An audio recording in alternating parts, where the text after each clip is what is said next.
Yeah, I think you did DP nature. DP and haven't. DP and nature. Okay, we'll start now. Okay.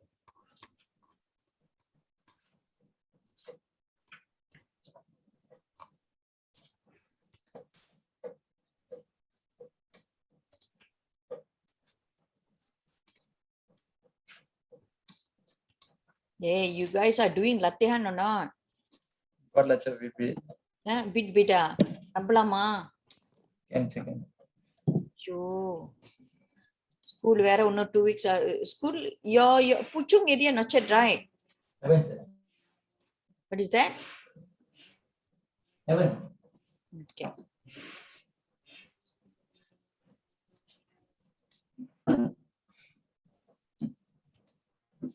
Okay. So you can see here with Aisha. You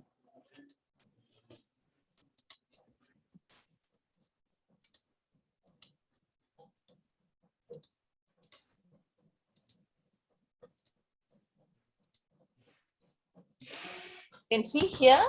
Can check. Okay, so DEB வந்து I just do a fast recap on DEB lah because அது வந்து நம்ம படிச்சிட்டோம்னா I just do about this. இத பாருங்க.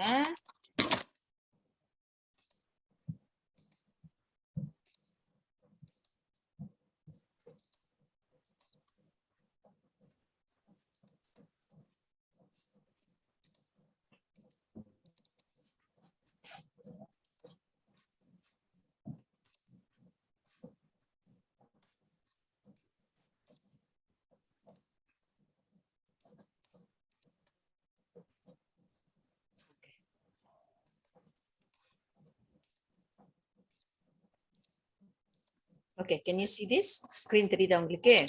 What you can see from the screen? The bubble map. Here, right? Okay. So anda boleh nampak tentang DEB. Okay. We done about DEB. We already know DEB daripada tahun 1971 hingga 1990. Matlamat dia, kita ada 2 matlamat penting. Kita ingin mencapai perpaduan dan juga kesejahteraan masyarakat. Nah, strategi yang kita gunakan adalah 2, iaitu serambang 2 mata, they call it. Kita ingin membasmi kemiskinan and also menyusun semula masyarakat so that tidak ada pengenalan kaum mengikut fungsi ekonomi. Remember or not? Yes. Okay, there are 4 isu yang kita bincangkan untuk mengatasi masalah jurang sosioekonomi yang wujud.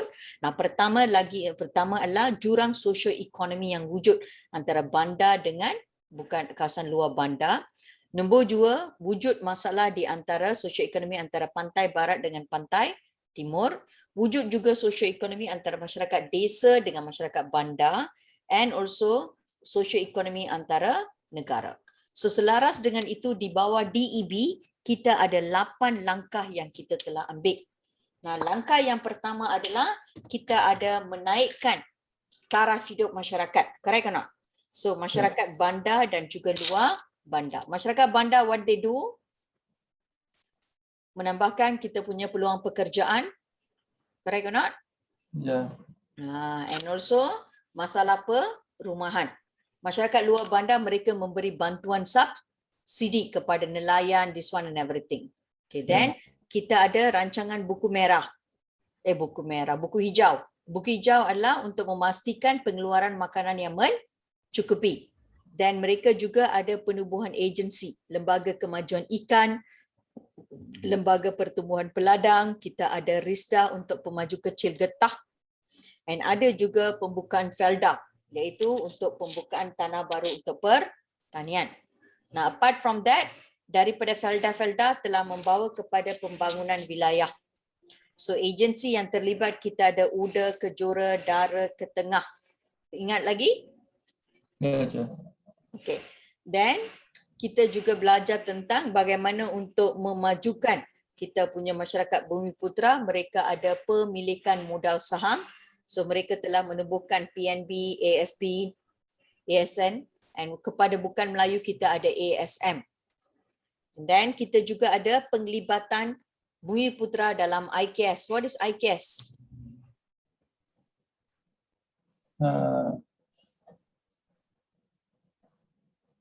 What is IKS, my dear? IKS adalah industri kecil dan Sederhana. Right? And then kita ada pendidikan untuk melahirkan tenaga mahir. Tenaga kerja mahir, kita ada sekolah politeknik, kita ada Universiti Teknologi Mara, betul kan? Ya. So ini adalah di bawah DEB. So DEB kita dah habis. So hari ini kita akan masuk kepada DPN. Okay.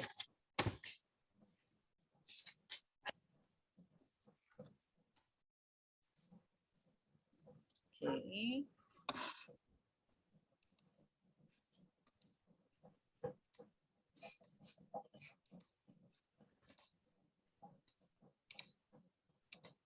Okay, can you see the screen, sayang? Can, sir. Okay, DEB is until 1990. Alright, so DEB akan tamat. Bila DEB tamat, government memulakan dasar yang baru dikenali sebagai DPN. Nah, kita tengok huraian dia. Rangka rancangan jangka panjang pertama ataupun dikenali sebagai DEB berakhir pada tahun 1990. So dalam tempoh masa ini ekonomi Malaysia berkembang dengan pesatnya. So kejayaan menyeluruh telah dicapai and kita memerlukan masa yang lebih banyak untuk menampakkan hasil yang lebih berkesan. So that's why after DEB kita akan sambung balik. Now DPN, latar belakang kita punya DPN dimulakan oleh Tun Dr. Mahathir Mohamad, iaitu Perdana Menteri Malaysia keempat pada 17 Jun 1991. And DPN merupakan kesinambungan DEB yang dijangka untuk 10 tahun. So it is from 1991 until 2000 melalui rangka rancangan jangka panjang kedua, and ia usaha menjadikan Malaysia sebagai negara yang maju berdasarkan wawasan 2020. So kita nak jadikan negara wawasan 2020 menjelang tahun 2020. Nah, kita tengok kat sini apakah matlamat DEB. Nah, matlamat DEB, kita ingin mencapai perpaduan negara melalui pengagihan kekayaan. So kita nak capai perpaduan negara melalui kita punya pengagihan kekayaan. Nah, bagaimana kita boleh capai perpaduan melalui pengagihan? Kita lakukan pembangunan yang seimbang antara negeri, pembangunan yang seimbang antara bandar dengan kawasan luar bandar. That means dia meliputi semua aspek.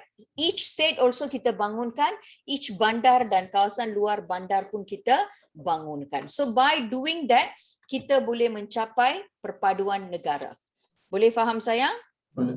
So DPN dilaksanakan melalui dua rancangan. Kita ada rancangan Malaysia ke-6 dan juga rancangan Malaysia ke-7.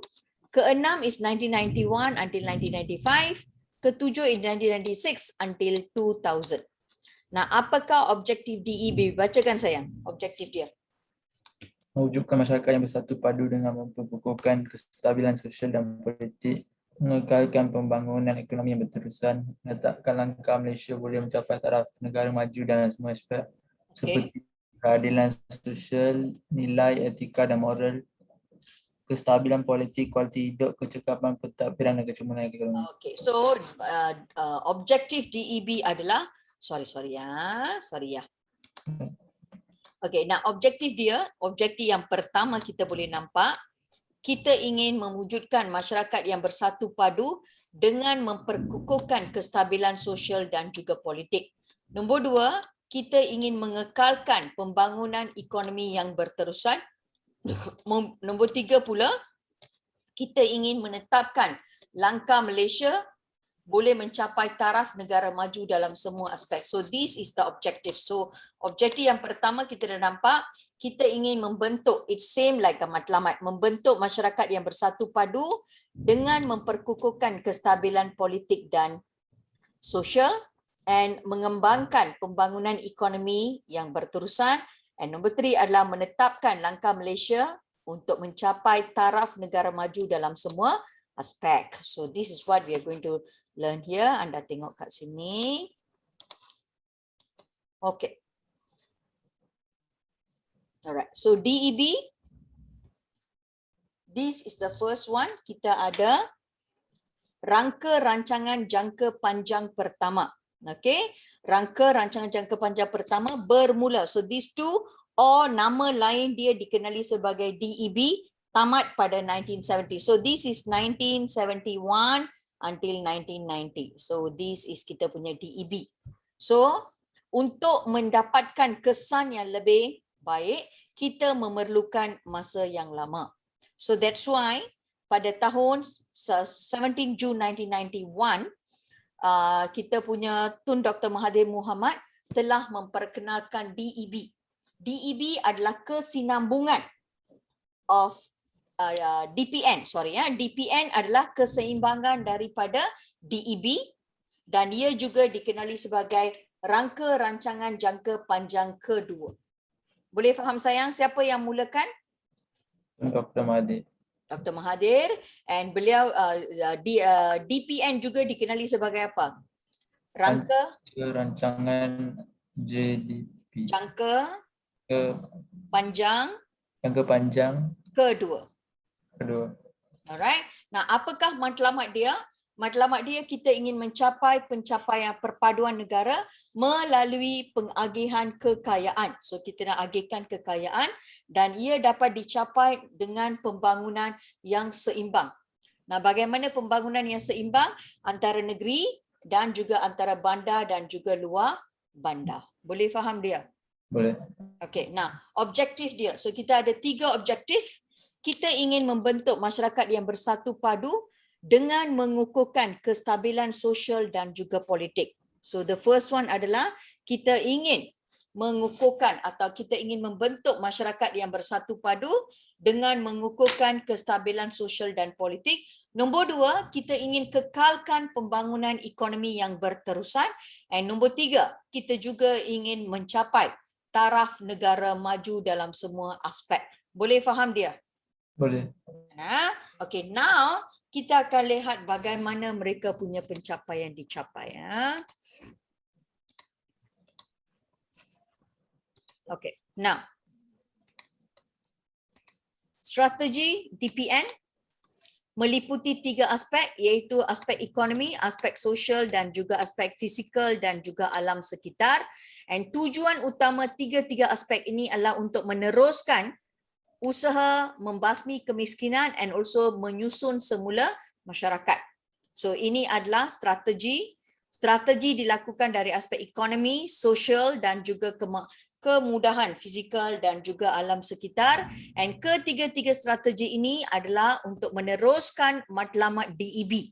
So DEB punya matlamat kita pernah belajar, membasmi kemiskinan dan menyusun semula masyarakat. So now we continue back dua-dua ini, iaitu usaha membasmi kemiskinan, menyusun semula masyarakat. Now how they do that? So anda boleh nampak dari aspek ekonomi, apa yang kita buat?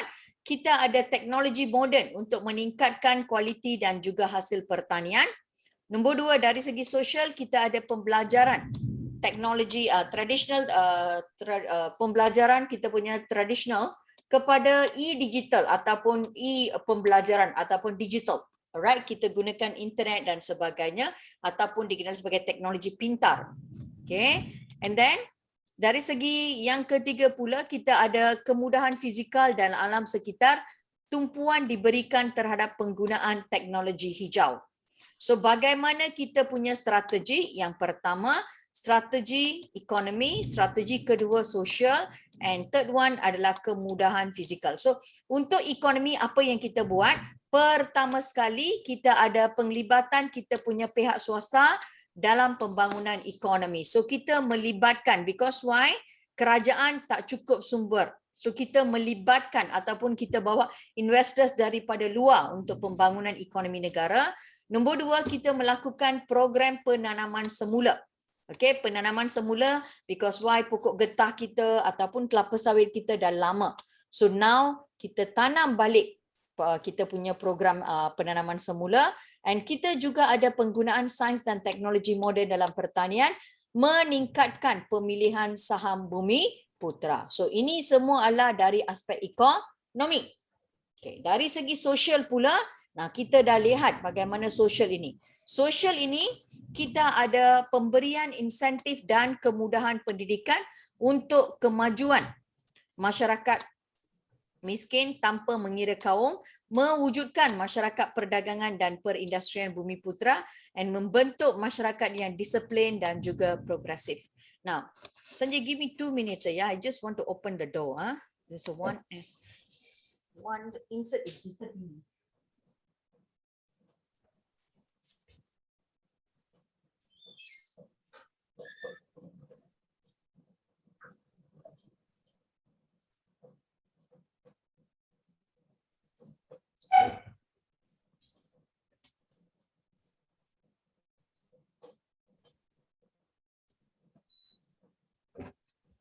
Okay, so ekonomi apa yang kita buat? As I told you, satu, kita melibatkan pihak swasta dalam pembangunan ekonomi negara.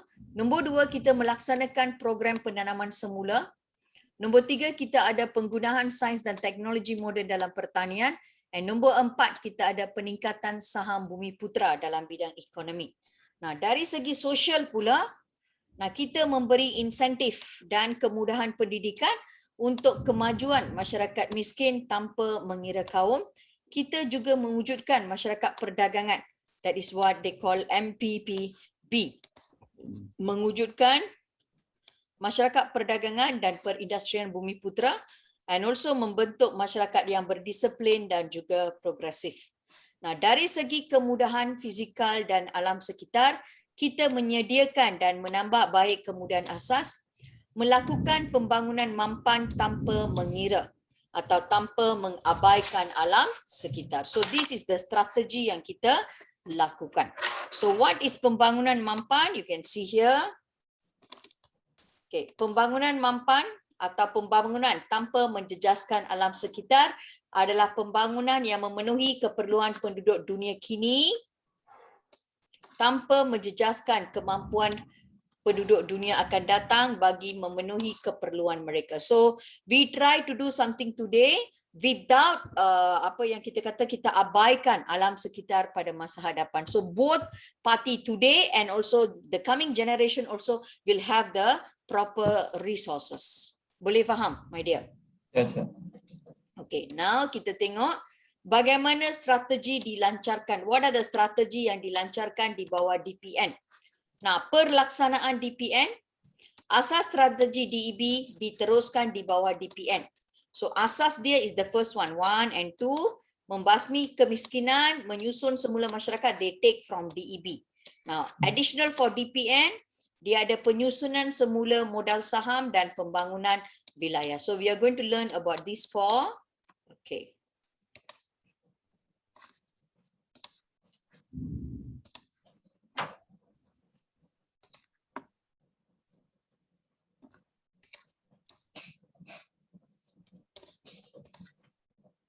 Tahu sama, Sanjay? Ya, Cik. Why that fellow is missing? He's coming for class but not talking in the class, you know. Cik, dah lama lah, Cik. I see him also using the computer and stuff. Dah lama lah, Cik. I don't know. But I don't know about him. Oh, yes, I scared then Amma will school him and then the fellow become mental already.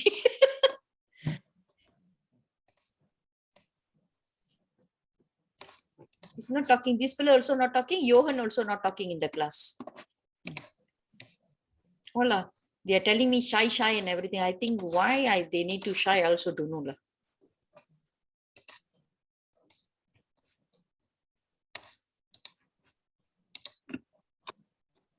You meet Puana? No. Yeah. Huh? Oh, I haven't yet, Cik. Oh. Is this one MCO? Yeah, lah, Cik. Far, Cik. Huh? Far from the house from here. In a year? I'm staying a bit far from his Oh, house. yes, Cik. Yeah. You are staying in where? You are staying near to Lavanya house, Yeah, further than that. Huh? Further than that, Cik. Where? Yes, where's your house? When you near Lavanya, you turn to the Petronas, you turn right, Cik. Okay. Remember? Lavanya house, Go straight. I go. I go to the left hand side and Nai Bukit, right? Yeah, Cik, that my one must go down some more. Oh. Go down, the traffic light, go down, another turn right and go down some more. bit further. quite far also lah. Yeah. Okay. Alright. Now, wait ஐயா 2 நிமிஷம் நான் திருப்பி அந்த Yes, sir. அந்த Okay. பூச்சி ஓடி போயிருச்சு எனக்கு கதவு தட்டட்டும். ஐயா.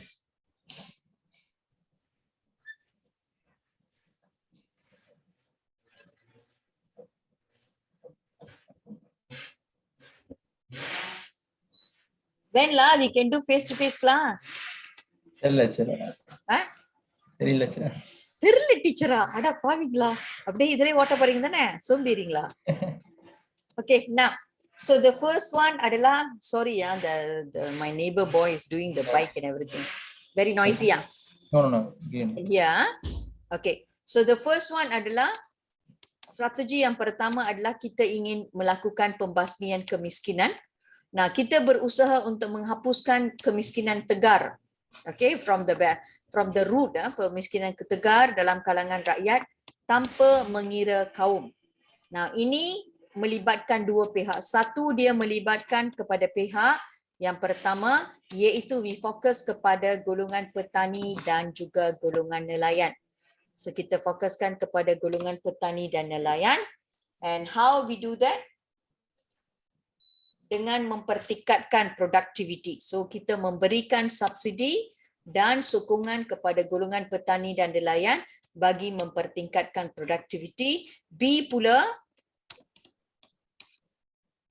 ini difokuskan kepada golongan belia. Okay, golongan belia diberi latihan di Pusat Giat Mara dan institusi latihan perindustrian. Ini membolehkan golongan belia mendapat pekerjaan berasaskan kemahiran dan juga memperoleh pendapatan tinggi. So secara tidak langsung apa yang kita lihat dari aspek membasmi kemiskinan, dia fokuskan kepada dua golongan. Satu golongan petani, lagi satu dia fokuskan kepada golongan belia. Untuk petani, mereka menyediakan pemberian subsidi dan sokongan. Dan golongan belia mereka menubuhkan pusat latihan Giat Mara dan juga kita ada institut latihan perindustrian untuk membantu golongan belia mendapatkan pekerjaan berasaskan kemahiran dan juga memperoleh pendapatan yang lebih tinggi. Boleh faham yang ini? Boleh. Okey, contohnya kita lihat kat sini. Okay, இது வந்து very famous until today Giat Mara is doing, whereby the naughty fellas and they are not doing well in the academic, they will join with the Giat Mara. Or now we also call it as college community and everything. Alright. So apa yang mereka buat? Mereka akan adakan program-program. Okay, so they got a lot of skill work program and everything. So ini adalah soalan dia, anda boleh nampak. Now, kita ada penubuhan sekolah vocational dan juga institusi politeknik. Mengapakah kerajaan menggalakkan perkembangan pendidikan ini? Either kita punya Giat Mara, vocational and also politeknik. So kenapa kita tubuhkan sekolah-sekolah ini? Satu, kita ingin memberi peluang kepada pelajar yang gagal dalam akademik. Alright? And also menggalakkan pelajar mempelajari bidang kemahiran ataupun skill. Also mencungkil bakat pelajar dalam bidang yang diminati dan juga memenuhi kecenderungan remaja. Contoh dia, kita ada kemahiran membaiki kereta, membuat kuih muih, kita ada perhiasan, kraft tangan dan sebenarnya. Okay. So ini adalah why they do that. Mereka lakukan semua ini untuk menyediakan diri pelajar untuk memenuhi pasaran kerja dan berdasarkan kemahiran yang sedia ada. Boleh faham sayang? Boleh, Cik.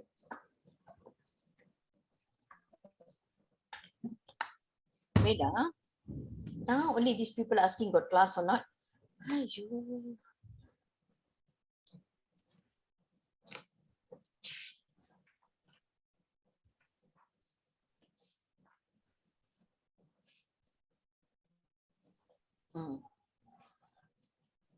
They are not here.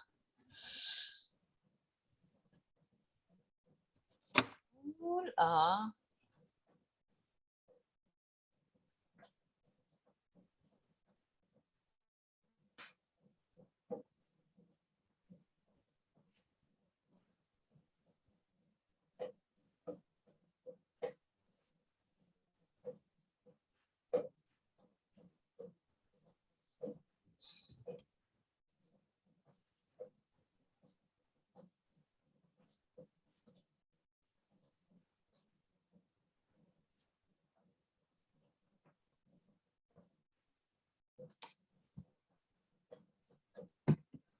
Wait, ah.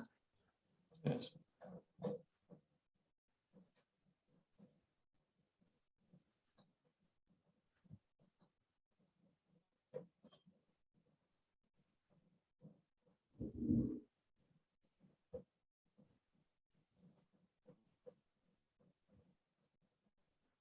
See?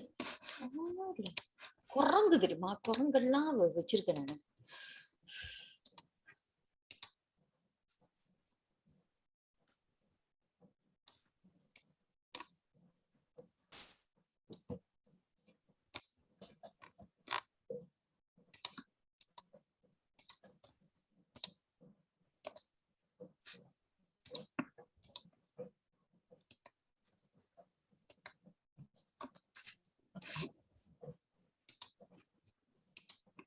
Okay, never mind.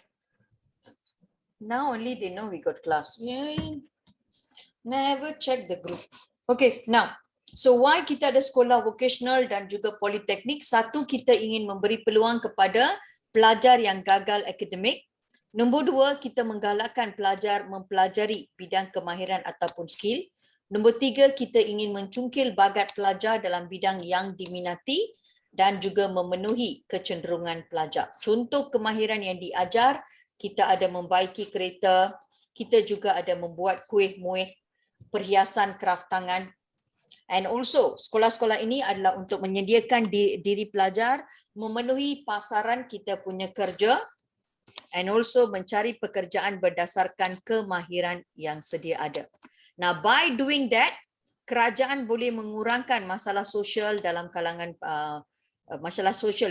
masyarakat. Ini kerana pelajar yang gagal dalam akademik akan tinggalkan bangku sekolah dan mereka mula akan menganggur ataupun terlibat dalam gejala sosial dan sebagainya. So, by doing the vocational school or Giat Mara or Polytechnic, these people have place to go and study. They don't waste their time.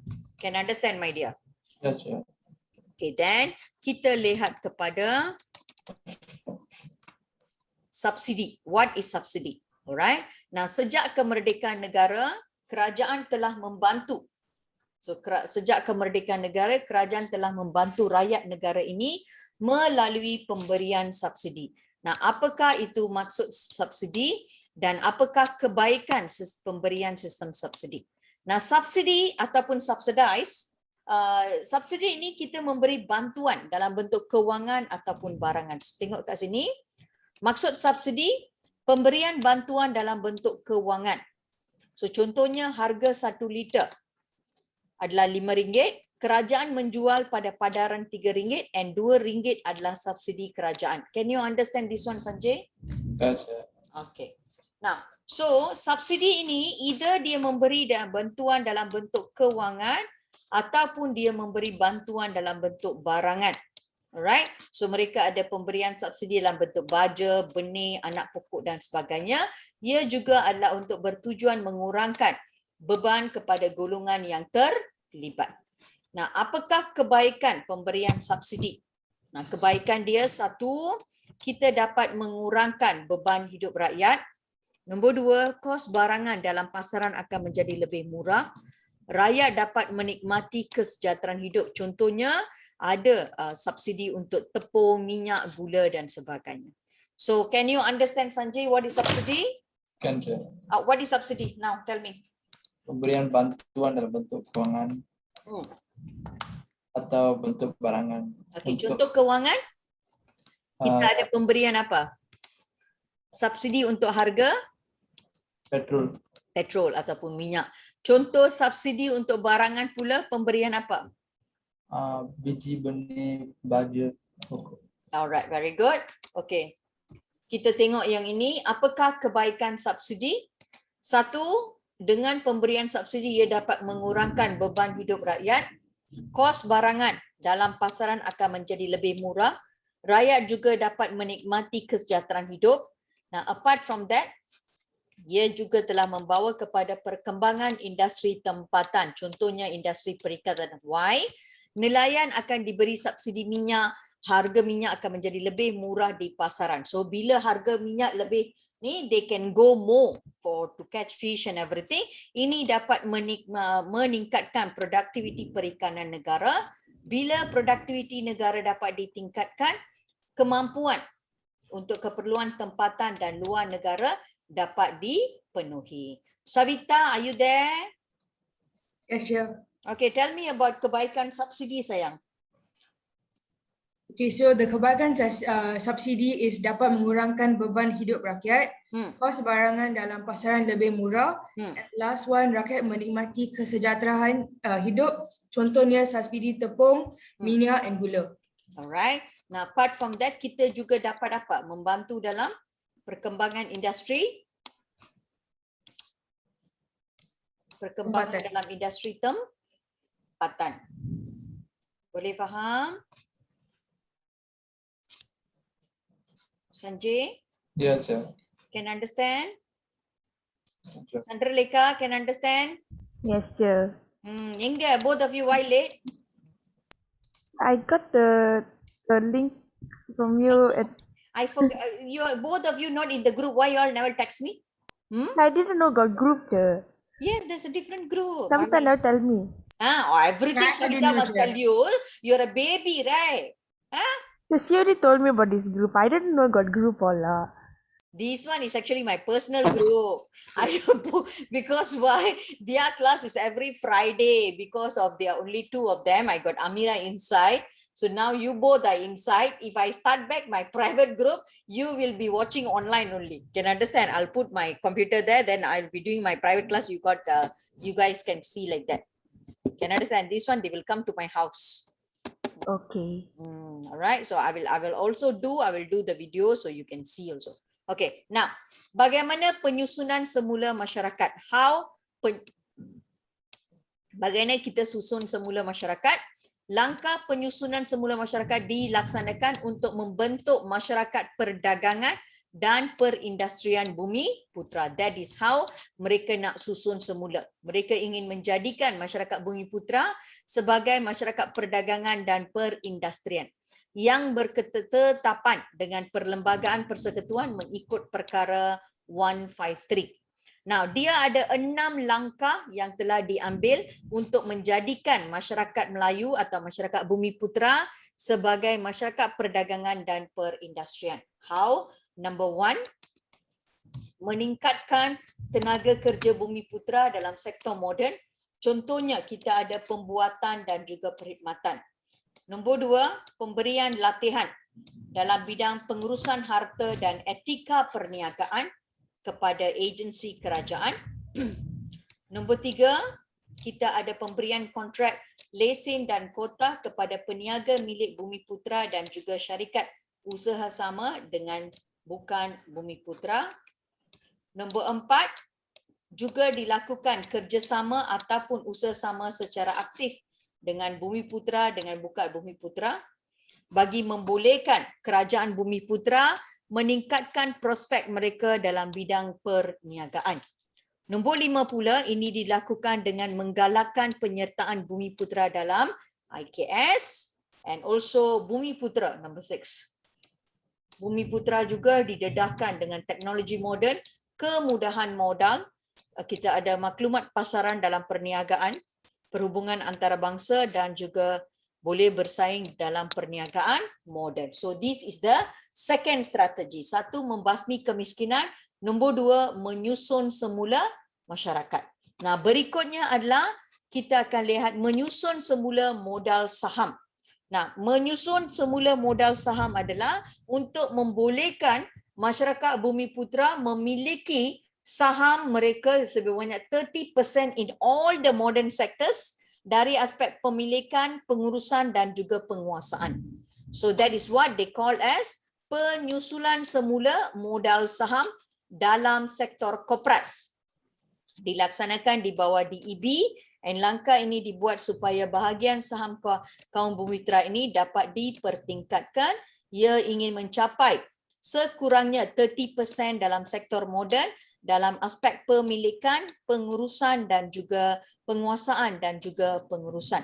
Tindakan akan diambil melalui program penswastaan bagi memperuntukkan sejumlah saham untuk projek yang diswastakan kepada Bumiputra. So what they do, tindakan diambil melalui program penswastaan. There are a lot of privatizing company dan ia diperuntukkan kepada projek-projek yang disesuaikan swastakan kepada Bumiputra. Antara penswastaan syarikat perniagaan yang dihaskan kepada Bumiputra adalah melalui MARA, Perkas, Pernas ya, dan juga kita ada PKEN. Pada masa yang sama, bukan Bumiputra juga diberi peluang untuk menyertai projek perswastaan. Can you all understand penyusunan semula modal? Yes, sir. Betul. Chandralekha can understand Can, sir, can. how they are doing penyusunan semula modal ya? Explain to me please. So they in the sector corporate, and then they are under the DPN, and then What they are doing?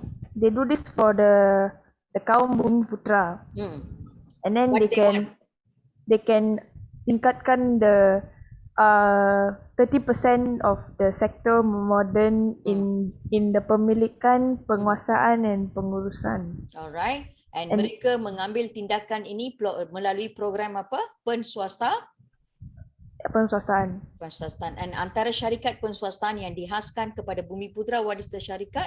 Majlis Amanah Rakyat, Perbadanan Nasional Berhad, Perbadanan Kemajuan Ekonomi Negara. Okay, so that is kita punya penyusulan semula modal. And finally adalah kita nak lakukan pembangunan. Okay, this one is privatization. Nah, privatization dasar penswastaan. Nah, dasar penswastaan is when he try to membawa masuk pelabur daripada luar. Alright. Nah, dasar penswastaan dilancarkan oleh Tun Dr. Mahathir Mohamad, iaitu Perdana Menteri Malaysia keempat pada bulan Mac 1983. Dan dasar ini bertujuan untuk meningkatkan produktiviti, meningkatkan kualiti perkhidmatan ataupun barangan, and also mempercepatkan pembangunan ekonomi negara melalui pelaburan modal oleh sektor swasta. Can understand sayang? So we are doing privatization. Privatization ini telah dilancarkan oleh Tun Dr. Mahathir Mohamad pada Mac 1983. And tujuan dia adalah satu, untuk meningkatkan produktiviti, meningkatkan kualiti perkhidmatan barangan, mempercepatkan pembangunan ekonomi melalui pelaburan modal dan juga sektor swasta. Faham yang ini? Faham. Betul lah. Sanjay, what is privatization sayang? What is privatization, sir? What they are doing? Dasar ini adalah untuk bertujuan apa? Meningkatkan produktiviti, meningkatkan kualiti perkhidmatan barangan, untuk cepatkan pembangunan ekonomi dalam melalui pelaburan model sektor swasta. Okay, and then now kita masuk kepada this one.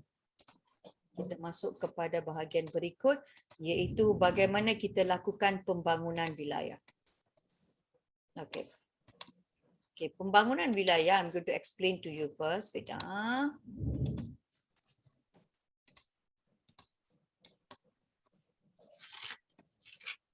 Okay. Can you see this, everybody? Okay. So, how pembangunan wilayah dilakukan? Okay, you see, do you know Sungai Buloh? Tahu kan? Anda tahu kawasan Sungai Buloh? Have you heard the name? Okay, and then to go to from Sungai Buloh, we want to go to another area dikenali sebagai Rawang. Correct or not? So from Rawang to Sungai Buloh, it's all it's undeveloped place. Can you understand? And there are few kampung-kampung Melayu and also kawasan estate and also kita ada kampung Cina and everything. Kawasan ini telah pun bermula sejak tahun 1970-an lagi, tetapi dia tak maju. Kawasan itu nama lain dia atau orang lama panggilnya sebagai Batang Berjuntai, and dia lebih kepada kawasan yang tidak dimajukan. Can you all understand? This is where Jatah Berjuta is. It's in the middle, and it's not until semasa saya belajar kat Universiti Melaya, we do a lot of project in estate in Rawang here, this area estate. So we'll go a lot to help the poor people and everything. No, so there's no development there. Can you understand sayang? Can you all understand? Now, apa yang kerajaan buat adalah they want to bangunkan kawasan ini because kawasan ini sangat kaya dengan kita punya industri. Dia ada penanaman getah dan juga kelapa sawit. So, dia nak bangunkan kawasan, government have not much money. Mereka telah membawa kepada kemasukan pelabur daripada luar. So, pelabur daripada luar ini, syarikat ini dikenali sebagai Hartalega. Nah, Hartalega is one of the famous syarikat antarabangsa, and what they do adalah Hartalega, they telah melakukan program pembangunan dalam getah because they are the one very good dalam industri getah because mereka terlibat dalam doing all the stuff melalui getah like the gloves and also barangan medical staffs and everything, semua daripada getah. So Hartalega telah dibawa masuk. Apabila Hartalega dibawa masuk, Hartalega telah membawa kepada pembukaan syarikat besar, dia memberi peluang pekerjaan kepada rakyat dan sebagainya. And also mereka memberi pemilikan saham kepada Bumiputera dan juga bukan Bumiputera dan sebagainya. Secara tidak langsung, pendapatan di kawasan yang dahulunya adalah kawasan yang miskin telah diperkembangkan. Oh, thanks Santi. Yang dipoto nak betul. Thanks. Okay, thank you. Okay, so apa yang mereka buat? Hartalega dia telah memberikan peluang pekerjaan kepada rakyat kat situ because majority of them are company workers. So mereka company workers definitely they cannot grow, but Hartalega telah memberikan pemilikan milik saham. And whoever want to invest in their company, they can buy the shares and everything. They invested lah. So every year end people are making tons of money because this is an international company whereby mereka punya saham tu you can get sesuai 200,000, 300,000 pemilikan saham. So selain daripada itu apa yang berlaku, masyarakat kat sini pendapatan, satu mereka punya pendapatan meningkat. Nombor dua, taraf hidup mereka juga meningkat. Because why? Mereka punya cukup duit dan sebagainya, taraf hidup. So now kawasan itu Batang Berjuntai ini telah dibangunkan. Now no more dikenali sebagai Batang Berjuntai. Nama baru dia adalah Bistari Jaya. Okay, and it's very luxury area. You can go kalau you ada pergi tengok kat situ. It's really for 20 years transformation dia banyak besar. Because dia sudah menjadi satu kawasan yang ditinggal oleh golongan-golongan korporat, bangsawan dan sebagainya. So this is how mereka bangunkan wilayah. Kawasan itu disediakan dengan semua kemudahan hospital, dia ada kilang, dia juga ada kawasan perindustrian, dia juga ada klinik, everything. So dia majukan kawasan daripada yang kawasan tak ada apa-apa menjadi kawasan yang lebih maju, satu bandar yang besar. Can you all understand? So this is what kita kenali sebagai pembangunan wilayah.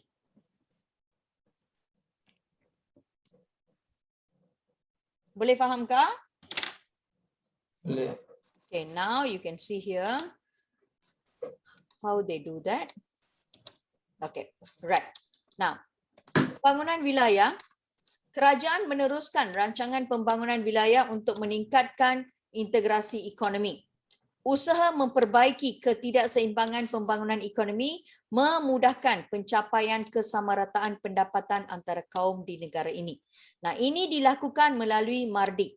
So, kita ada MARDI. MARDI ni tolong, okay? Dia tolong dalam melakukan memperbaiki dia punya hasil pertanian. Contohnya kita pada getah and everything. MARDI was helping them melalui Institut Penyelidikan dan juga Kemajuan Pertanian.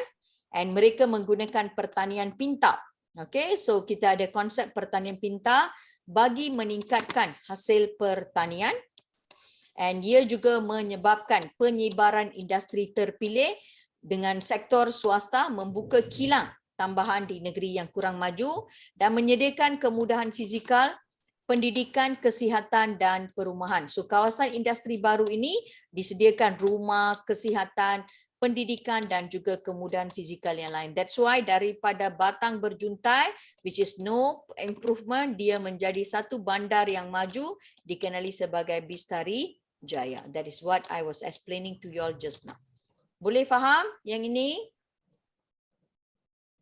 Lalu Boleh. boleh ya. So kita lihat kepada 4 strategi yang telah digunakan di bawah DPN. Satu strategi yang pertama kita ada membasmi kemiskinan. Nombor 2 kita ada menyusun semula masyarakat, menyusun semula modal saham dan juga pembangunan wilayah. Now, here I'm going to show you here. Anda boleh nampak kat sini. Okay, how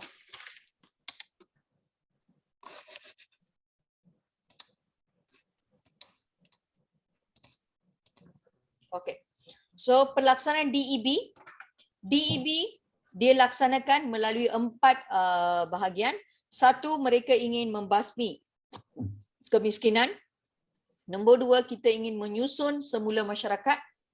Nombor 3, menyusun semula modal saham. Nombor 4, kita ada pembangunan wilayah. Okay. Now the first one, bagaimana kita mengatasi masalah kemiskinan? Satu, kita ada pemberian subsidi kepada petani dan nelayan untuk meningkatkan produktiviti mereka. Nombor 2, kita ada latihan pusat giat MARA dan juga institusi latihan perindustrian. Ini adalah kepada golongan belia. This is petani, this is golongan belia. And secara tidak langsung kita ingin mewujudkan pekerjaan berkemahiran dan seterusnya meningkatkan pendapatan mereka. So this is A. Nah, kemudian bagaimana kita menyusun semula masyarakat? Kita ingin membentuk masyarakat perdagangan dan perindustrian Bumiputera seperti mana yang terdapat dalam Perlembagaan Malaysia mengikut perkara 153. Nah, bahagian ini dilakukan melalui 6 cara bagaimana kita menjadikan Bumiputera sebagai masyarakat perdagangan dan perniagaan. Satu, kita meningkatkan tenaga kerja Bumiputera dalam sektor moden.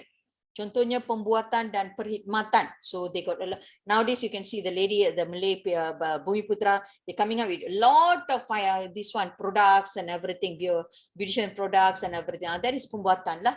Perkhidmatan, they also in insurance, they also in trading and everything. Nah, kemudian mereka juga turut diberi latihan dalam pengurusan harta dan juga etika perniagaan. Mereka juga diberi kontrak, lesen, kota kepada pemilik Bumiputera dan juga syarikat usaha sama. Ada juga kerjasama atau usaha sama di antara Bumiputera dengan bukan Bumiputera. Ada juga Bumiputera yang terlibat dalam IKS, industri kecil dan sederhana. Mereka juga diberi pendedahan kepada teknologi moden, kemudahan modal dan juga maklumat tentang pasaran. So ini adalah strategi yang kedua. Nah, strategi yang ketiga C dan D. Nah, strategi yang ketiga adalah menyusun semula masyarakat ataupun penyusunan semula modal saham dalam sektor korporat.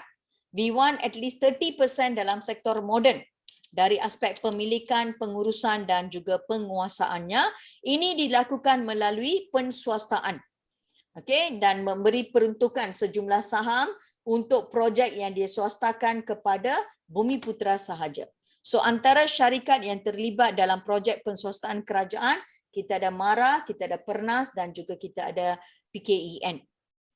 And ini memberi peluang kepada Bumiputera untuk menyertai projek penswastaan. So this is what they are doing. Okay, Bumiputera diberi peluang untuk sertai dalam projek penswastaan. Nah, kemudian the final one D, kita ada pembangunan integrasi ekonomi. Ini adalah untuk memperbaiki ketidakseimbangan pembangunan wilayah. So how they do that? Kita ada kemajuan teknologi oleh MARDI dengan mereka melakukan pelbagai penyelidikan. Okay, untuk mengeluarkan benih yang berkualiti dan sebagainya. Kita juga ada penggunaan konsep teknologi pintar atau pertanian pintar like drone digunakan untuk menyembur baja dan sebagainya. Ada juga penyebaran industri. Just now I teach you about Hartalega, how they penyebaran industri terpilih yang mendorong kepada penglibatan pihak swasta and mereka akan menyediakan kemudahan fizikal, pendidikan, kesihatan dan sebagainya. So dengan ini wujudlah kawasan perumahan baru dengan sistem pendidikan yang sedia ada dan juga kemudahan kesihatan dan sebagainya. So these are the 4 strategi yang dilakukan melalui DPN. Boleh faham? Boleh. Boleh, bagus. Okey. Tengok buku mentor sekejap. Okay, ataupun cikgu habiskan sikit lagi. Okay, tak apa-apa. Cikgu habiskan sikit lagi. Okay, this done.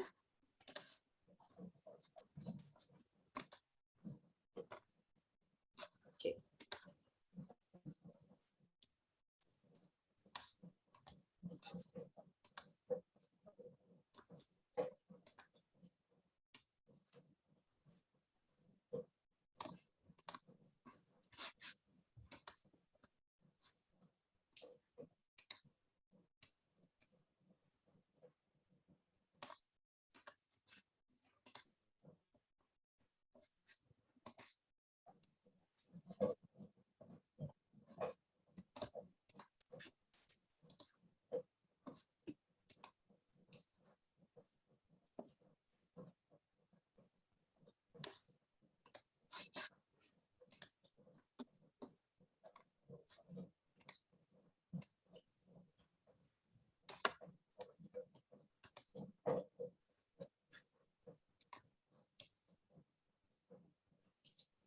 Sanjay, your area raining ah? Ya, Cik. Raining ah? Ya. Okay.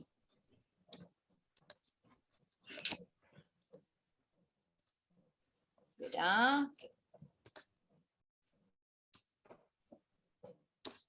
Okay, let's finish up this one. Okay, kita lihat kepada yang ini 8.5. So bahagian terakhir 8.5. Nah, 8.5 kita ada pencapaian DEB dan juga DPN. Boleh nampak? Tak nampak. Tak nampak pun takkan sebut. Okay, can you all see here? Boleh nampak? Boleh. Boleh ya.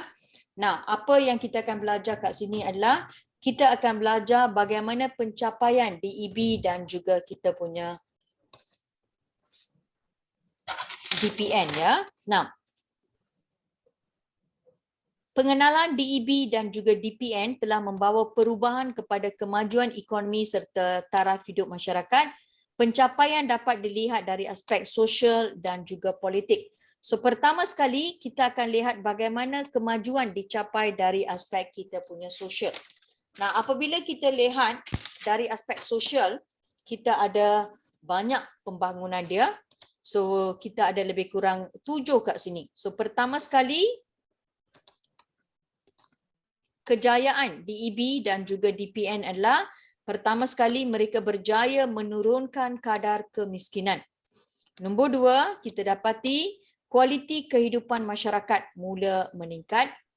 Nombor 3, kita ada kemunculan golongan pertengahan, middle class. Okay, dulu yang kaya, yang miskin saja. Now we already have the middle class people. Number 4, kita ada kewujudan masyarakat perdagangan dan juga perindustrian Bumiputera. Number 5, berlaku kemajuan dalam pendidikan, pembangunan pendidikan, kemajuan dalam pengangkutan perhubungan dan juga perkembangan wilayah. So ini adalah 7 bahagian dari aspek sosial yang kita nampak berlaku kemajuan dalam negara kita. Kadar kemiskinan menurun, kualiti hidup masyarakat meningkat, kemunculan golongan pertengahan, middle class, and then kita ada masyarakat perdagangan dan juga perindustrian Bumiputera, and then kita ada peningkatan dalam pendidikan, ada juga masalah peningkatan dalam pengangkutan dan perhubungan dan juga perkembangan wilayah. So the first one kita tengok bagaimana kita lihat wujudnya penurunan kadar kemiskinan. Okay, now first one, kejayaan yang pertama yang telah dicapai oleh DPN dan juga DPE lah penurunan dalam kadar kemiskinan. Nah, kadar kemiskinan di Malaysia juga berjaya dikurangkan. Usaha kerajaan mempelbagaikan kegiatan ekonomi telah membuka peluang pekerjaan dan juga tambahan pendapatan kepada isi rumah keluarga. So, dia satu, dia dapat pekerjaan. Nombor dua, dia punya pendapatan rakyat sudah bertambah. Now, apart from that, kerajaan juga menambah baik peluang kerajaan rakyat untuk mendapatkan kemudahan awam seperti penambahan dalam bas, jalan raya, hospital dan sebagainya. And penambahan kemudahan awam ini secara tidak langsung dapat menaikkan taraf hidup dan juga kualiti hidup rakyat. Okay, this is same, so ini tak payah.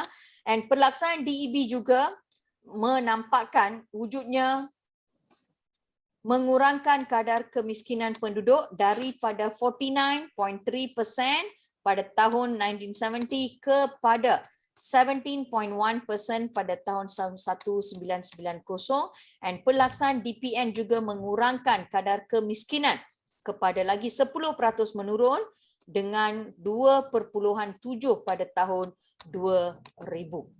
Okay, so ini adalah penurunan kadar kemiskinan. Boleh faham? Chandralekha, explain to me bagaimana penurunan dalam kadar kemiskinan, sayang. So kadar kemiskinan di Malaysia dikurangkan, and then usaha kerajaan pelbagai kegiatan ekonomi buka peluang pekerjaan and tambah pendapat isi rumah semua kaum. And then the kerajaan tambah baik peluang rakyat dapatkan kemudahan awam yang dapat ditingkatkan taraf dan kualiti hidup. And then the kerajaan also tambah baik peluang. No, this one is same thing. Oh yeah, the pelaksanaan DEB kurang kadar kemiskinan penduduk from 49.3% to 17% from 1970 to 1990. And then pelaksanaan DPN kurangkan kadar kemiskinan from 7.2% at year 2000. Alright, okay. So kita boleh nampak kadar kemiskinan kita can say from 50% is already went down to 10% daripada pelaksanaan kita pada DEB. Nah, kemudian keberkesanan ataupun kejayaan kita punya DEB dan DPN adalah meningkatkan kualiti hidup masyarakat. How? Pertumbuhan ekonomi dan peningkatan pendapatan berlaku. Nah, bila ekonomi bertambah, pendapatan meningkat, ini telah meningkatkan kualiti hidup rakyat. Okay, how? Kita dapat lihat peningkatan dalam aspek tahap kesihatan rakyat semakin baik. Dari aspek pendidikan pula, kita juga ada pemilikan harga keperluan asas, penyediaan infrastruktur seperti hospital, klinik, ini semua telah bertambah. So selepas tahun 1990, kualiti hidup menunjukkan kesejahteraan rakyat dan kemakmuran negara semakin bertambah baik. Ini adalah pertambahan dalam kualiti hidup. Boleh faham? So cikgu ulang balik. Because of kita punya kadar kemiskinan telah menurun, berlaku pertumbuhan ekonomi because more investors and everything, ia juga telah meningkatkan pendapatan rakyat. So bila pendapatan rakyat bertambah, kualiti hidup rakyat bertambah. Okay, how kita nak katakan kualiti hidup rakyat bertambah? Kerana kita punya taraf kesihatan negara juga semakin baik. And also dalam pendidikan, dalam pemilikan barang keperluan asas, ada juga penyediaan infrastruktur seperti kita punya hospital, klinik untuk keperluan rakyat dan sebagainya. Selepas 1990, kualiti hidup juga menunjukkan kesejahteraan rakyat dan kemakmuran negara juga semakin baik. So that is peningkatan dalam kualiti hidup. Okay, Sanjay, explain to me tentang peningkatan dalam kualiti hidup, sayang. Pertumbuhan ekonomi dan peningkatan pendapatan dapat meningkatkan kualiti hidup rakyat. Ini dapat dilihat dari aspek peningkatan tahap kesihatan rakyat semakin baik. Contohnya dari aspek apa, sayang? Aspek pendidikan, pemilikan barang keperluan asas dan penyediaan infrastruktur seperti hospital dan klinik. Okay. Selepas tahun? Selepas 1990, kualiti hidup menunjukkan kesejahteraan rakyat dan kemakmuran negara semakin baik. Okay. Can understand this one? Boleh faham? Can, okay, now kita lihat yang berikutnya pula. This one adalah kemunculan kita punya golongan pertengahan. Okey. DPN dan DEB juga telah membawa kepada kemunculan golongan pertengahan. Now, ia berjaya meningkatkan penyertaan Bumiputera dan bukan Bumiputera dalam pekerjaan di bandar dan mewujudkan masyarakat baru daripada golongan profesional, pemodal, teknikal, pengurusan dan juga pentadbiran. Nah, perkembangan ekonomi menyebabkan keperluan terhadap bidang kerja ini meningkat. Mereka dianggap sebagai golongan pertengahan dalam masyarakat. Kemunculan golongan ini menunjukkan dasar ekonomi kerajaan dan pihak swasta memberikan kesan terhadap peningkatan taraf hidup rakyat. Dan masyarakat baru ini juga memberi sumbangan yang besar kepada pendapatan dan juga kemakmuran negara. So, because of education and everything, and also kita punya penyertaan Bumiputera dan juga bukan Bumiputera dalam pekerjaan di bandar telah mewujudkan masyarakat baru daripada golongan profesional, pemodal dan sebagainya. So mereka telah membawa kepada keperluan dalam bidang ini meningkat dan mereka dianggap sebagai golongan pertengahan. Okay? And mereka juga memberi sumbangan yang besar kepada pendapatan dan juga kemakmuran negara. Savita, can you understand kemunculan golongan pertengahan? Angel. Okay, explain to me apa anda faham sayang. Okay, so kemunculan golongan pertengahan berjaya untuk mentingkatkan penyertaan Bumiputera dan bukan Bumiputera dalam pekerjaan di bandar, wujud masyarakat baru daripada golongan profesional, pemodal, teknikal, pentadbiran dan pengurusan. Okay. Perkembangan ekonomi menyebabkan keperluan terhadap bidang kerja ini dan bidang kerja ini meningkat. Mereka dianggap sebagai golongan pertengahan dalam masyarakat. Kemunculan golongan ini tunjukkan dasar ekonomi kerajaan dan pihak swasta berikan kesan terhadap peningkatan taraf hidup rakyat. Alright. And the last one, masyarakat baru ini beri sumbangan besar kepada pendapatan dan kemakmuran negara. Alright, okay. Very good. Now, fourth one kita akan lihat masyarakat perdagangan dan juga perindustrian Bumiputera. So, siapakah masyarakat yang terlibat? So, these are the main one dalam corporate sectors and also commercial. Now, masyarakat perdagangan dan juga perindustrian Bumiputera, mereka diwujudkan melalui DEB dan juga DPN dan dalam pelbagai bidang ekonomi. Nah, golongan ini membentuk kelas Bumiputera komersial yang melibatkan diri dalam sektor korporat. Okay, in the corporate level, mereka membentuk kelas Bumiputera komersial dan juga korporat. And muncul kita punya toko Bumiputera ini dalam bidang perbankan, pemodal saham, pemilik syarikat. Mereka juga menjadi pemilik pelaburan dan juga usahawan muda. Golongan ini memberi faedah kepada peningkatan taraf hidup golongan miskin dengan tawaran pekerjaan dalam syarikat dan industri yang dimiliki oleh mereka. So contoh mereka ini kita ada kat bawah, kita ada Tan Sri Muhammad Effendi Nawawi, ahli perniaga. Nombor 2, Tan Sri Ahmad Hashim, beliau adalah tokoh perbankan. Kemudian kita ada Tan Sri Syed Muhammad Al-Bukhari, beliau adalah tokoh korporat. And nombor 5, kita ada Tan Sri Mustafa Kamal, beliau adalah tokoh hartanah. So ini adalah kita punya boleh dikatakan tokoh-tokoh Bumiputera yang terkenal ya. So tokoh-tokoh Bumiputera ini telah membawa kepada kewujudan masyarakat yang dikenali sebagai masyarakat perdagangan dan perindustrian Bumiputera, dan kedatangan mereka atau kemunculan mereka ini telah membentuk kelas Bumiputera komersial yang melibatkan diri dalam sektor swasta. So mereka terlibat dalam bidang perbankan, permodal saham, pemilik syarikat, ada juga pemilik pelabuhan dan juga usahawan muda. Nah, kemunculan golongan ini penting kerana mereka telah meningkatkan taraf hidup masyarakat golongan miskin dengan memberi tawaran pekerjaan dalam syarikat atau industri yang dimiliki oleh mereka. Sandra, can understand yang ini? Teacher. Okay, explain. The masyarakat, so they wujud melalui the DEB and DPN, and then mereka membentuk kelas apa? kelas Bumi Putra Commercial, and they dibakan diri dalam sektor korporat.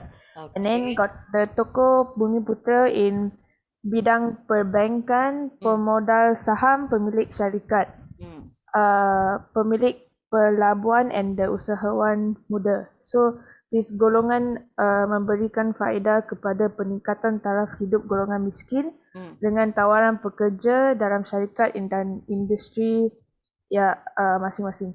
So got Tan Sri Muhammad Effendi Nurwawi, Tan Sri Azman Hashim, Tan Sri Syed Mokhtar Al-Bukhari and Tan Sri Mustafa Kamal. Alright, can understand all of them? Yeah. Okay, now kita tengok yang berikutnya iaitu pembangunan pendidikan. Now, pembangunan pendidikan seiring dengan pembangunan ekonomi memandangkan keperluan tenaga kerja mahir berpendidikan. Selepas tahun 1990, mula ada pertumbuhan institusi pendidikan kelolaan kerajaan dan juga swasta, muncul golongan graduan dalam bidang sains, teknologi dan juga teknikal. Dan kebolehan dalam bidang ini amat diperlukan kerana permintaan tinggi dalam bidang perindustrian dan juga K-ekonomi. Pendidikan tinggi juga berjaya menaikkan taraf hidup masyarakat. So cikgu ulang balik bagaimana pembangunan pendidikan seiring dengan pembangunan ekonomi memandangkan keperluan tenaga kerja mahir berpendidikan. Selepas tahun 1990 telah muncul pertumbuhan institusi pendidikan kelolaan kerajaan dan juga swasta. Alright, and kedua-dua ini telah membawa kepada kemunculan golongan graduan dalam bidang sains, teknologi dan juga teknikal. And kebolehan dalam bidang ini amat diperlukan kerana pada masa ini kita ada permintaan yang tinggi dalam bidang perindustrian dan juga K-ekonomi. Secara tidak langsung, kewujudan ataupun pembangunan pendidikan ini telah meningkatkan taraf hidup rakyat. Okay, another two more. Kita ada pembangunan perhubungan. Okay, dan juga pengangkutan, anda boleh nampak. Okay. Right. Pengangkutan, perkembangan dalam pengangkutan dan perhubungan. Pelaburan dibuat oleh pihak kerajaan dan swasta dalam bidang pengangkutan memenuhi keperluan perindustrian serta perdagangan. So kita ada jarinan sistem jalan raya, pengangkutan udara, kereta api dan juga pelabuhan moden telah merancakkan ekonomi negara termasuklah ke kawasan pedalaman. Dan sistem pengangkutan ini memudahkan proses integrasi antara Semenanjung Malaysia dengan Sabah dan Sarawak. Kemudian kita ada pembangunan wilayah. Okay, here. Okay, pembangunan wilayah ini kita dapat dengan kemunculan bandar-bandar baru ya. So kita ada bandar baru seperti Segitiga Jengka, kita ada bandar Tun Razak. Ini semualah bandar baru yang wujud selepas DEB dan DPN. So pembangunan wilayah, perkembangan ekonomi melalui DEB dan DPN telah membawa kepada kemunculan beberapa bandar baru. Nah, Segitiga Jengka berkembang daripada sebuah tanah rancangan Felda menjadi bandar yang dikenali sebagai Bandar Tun Razak pada 7 Julai 2011. Jengka melalui projek Segitiga Jengka yang dikendalikan oleh Felda, dan Segitiga Jengka ini digunakan mengambil kira lokasi dia terletak antara 3 daerah. So Segitiga Jengka ini terletak di antara Temerloh, Maran dan juga Jerantut. Nah, pelbagai perkhidmatan telah disediakan seperti pejabat pos, hospital, bank, institusi pendidikan, stadium mini, pusat perniagaan, pejabat pentadbiran kerajaan dan sebagainya. Nah, terdapat juga kilang yang beroperasi di kawasan perindustrian di bandar seperti kilang Elks, kilang bimbingan bank pembangunan dan juga bengkel kereta dan juga motor. So this is dari aspek pembangunan wilayah. Boleh faham? Apa yang kita belajar semua ini adalah di bawah kita punya pembangunan sosial. So kita dah belajar penurunan kadar kemiskinan, kualiti hidup meningkat, kemunculan golongan pertengahan, masyarakat perdagangan dan perindustrian, pembangunan pendidikan, kita ada pengangkutan dan perhubungan dan juga pembangunan wilayah. So this all social. Kita belum habis politik. Once habis politik, kita boleh habiskan bab ini next week. Boleh faham kah? Boleh. Can? Okay, tolong buat latihan anda ya. So, pastikan latihan anda siapkan and everything. Okay, boleh? Okay. Any question before cikgu habiskan kelas? Ada soalan? Sanjay, do you have any question? No, Cik. No, okay, so with then I will end the class today. See you guys 6 o'clock. After this, give me 5 minutes break. I will start another class 6 o'clock. Okay, bye-bye. Bye, Thank you, Cik. Cik. Okay, bye. Bye, Cik. Bye-bye.